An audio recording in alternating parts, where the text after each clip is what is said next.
Kagulat World. Isang bagong pangalan ang nangingibabaw sa tennis world, Alexandra Alex Ayala. Ang Pinay tennis prodigy na ngayon ay ginagawang laruan ang imposible. Sa loob lamang ng isang season, tinalo niya ang 3 Grand Slam champions, Jelena Ostapenko, Madison Keys, at ang reigning world number 1, Iga Swiatek.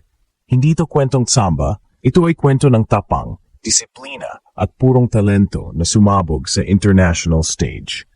Nagsimula ang lahat sa Eastbourne Open kung saan humarap si Ayala kay Jelena Ostapenko, dating French Open champion.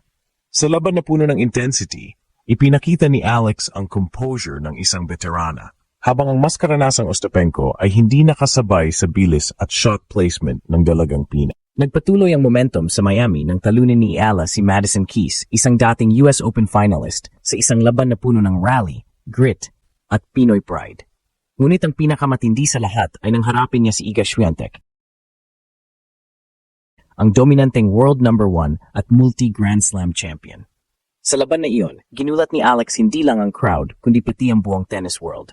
Sa bawat forehand winner at fearless return, ipinakita niya na kaya niyang makipagsabayan sa pinakamagaling sa planeta. Hindi lang siya dumepensa, siya ang umatake. Hindi lang siya umasa sa kahinaan ni Swiatek, siya ang nagdikta ng tempo. Ang resulta, isang panalong tatatak sa kasaysayan ng Philippine sports. Sa edad na 20, si Ayala ay naging simbolo ng pag-asa at inspirasyon sa mga batang atleta na nangangarap makapasok sa global stage. Ang kanyang tagumpay laban sa 3 Grand Slam champions ay nagpapatunay na may puwang ang Pinoy sa pinakamalaking entablado ng tennis. At habang patuloy siyang umaakyat sa WTA rankings, isang tanong na lang ang iniwan niya sa buong mundo. Kung ganito na siya kalakas ngayon, paano pa kaya pag tumuntong siya sa rurok ng kanyang prime? Alexandra Ayala, hindi lang siya ginulat ng mundo, siya na ngayon ang gumigising dito. Sa isang makasaysayang yugto ng Philippine sports, muling pinatunayan ni Alexandra Alex Ayala na hindi siya basta racing star, siya na ang bagong mukha ng global tennis revolution mula sa Asia.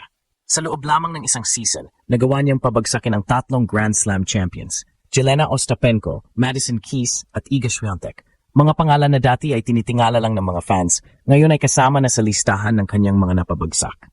Sa Eastbourne Open, nagsimula ang pagkabigla ng mundo. Si Ostapenko, kilala sa kanyang explosive power at dating French Open champion, ay hindi inasahang mabibigyan ng matinding hamon ng batang Pinay. Sa bawat rally, ipinakita ni Ayala ang bilis, precision at mental composure ng isang world-class player. Habang lumalalim ang laban, mas lalong nakikita ang maturity ni Alex. Walang kaba, walang takot, puro disiplina at determinasyon. Sumunod naman sa listahan si Madison Keys, ang American powerhouse at dating US Open finalist. Sa Miami Open, ginulat ni Ayala ang home crowd matapos talunin ng isa sa pinakatinitingalang big hitters sa tour. Ang laban ay naging simbolo ng changing of the guard, isang senyales na may bagong henerasyon ng mga babae sa tennis na handang manguna. Sa bawat serve ni Keys, may sagot na laser-accurate return si Ayala. Sa bawat aggressive forehand, may counterpunch na mas matulis. Ngunit ang tunay na lindol sa tennis world ay nang harapin ni Ayala si Iga Swiatek, ang reigning world number 1 at multi-Grand Slam champion.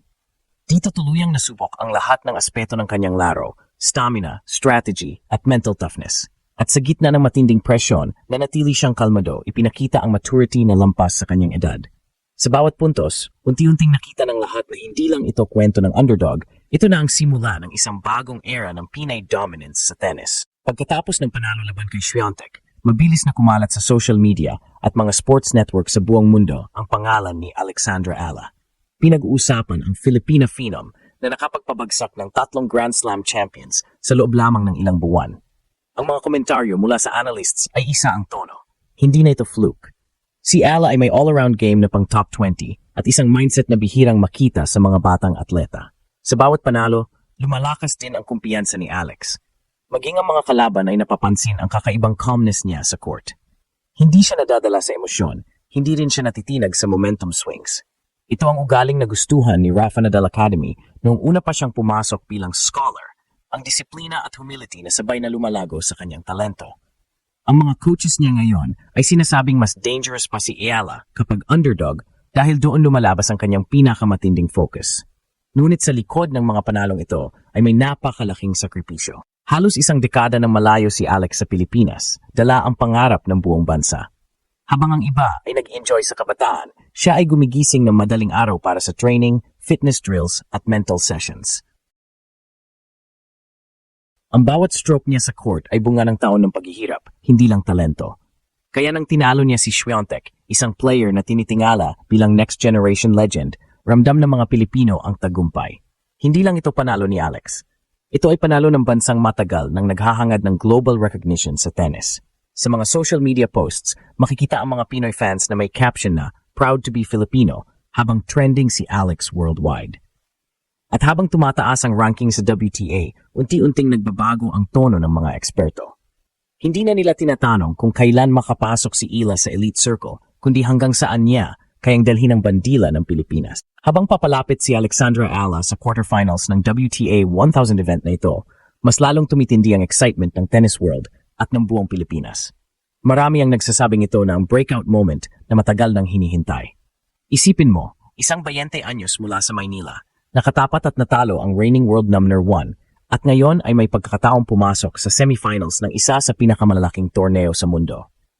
Sa kasaysayan ng Philippine tennis, walang babaeng manlalaro pa ang umabot sa ganitong antas.